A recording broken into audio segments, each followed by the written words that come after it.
तुमचा संपला विषय सांगा कोणाला. आमचा अजूनही न्यायव्यवस्थेवरती विश्वास आहे.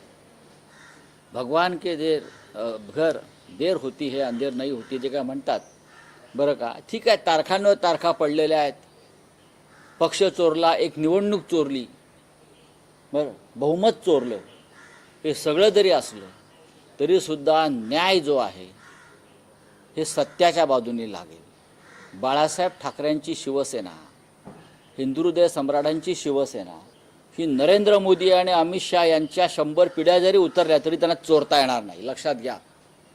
बाळासाहेब ठाकरेंचं पुण्य हे सगळ्यात मोठं पुण्य या महाराष्ट्राला मिळालेलं पुण्य आहे. तुम्हाला ते पुण्य चोरता येणार नाही. तुम्हाला सत्य आणि न्याय समोर ठेवून न्याय करावा लागेल. त्याच्यामुळे एकनाथ शिंदेंनी कितीही बेडूकुड्या मारल्या तरीही मला पूर्ण खात्री आहे की सुप्रीम कोर्टाला त्यांची प्रतिष्ठा राखण्यासाठी, संविधानाची प्रतिष्ठा राखण्यासाठी न्याय करावा लागेल. नाहीतर या देशातील 140 कोटी जनतेचा विश्वास न्यायव्यवस्थेवरचा पूर्णपणे उडून जाईल. आज तो उडालेलाच आहे. नरेंद्र मोदी यांच्याकडे त्यांनी छाती पिटली काल या विषयावरती.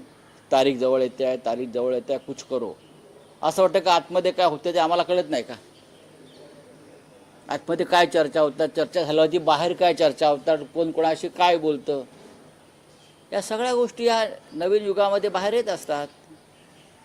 सर, स्थानिक स्वराज्य संस्थांच्या निवडणुकांमध्ये भाजप आता शिंदेंना बगल देताना दिसून येत आहे. कोकणात देखील आता असा सूर उमटतोय. बघा हा त्यांचा अंतर्गत प्रश्न आहे. एकनाथ शिंदेंचा पक्ष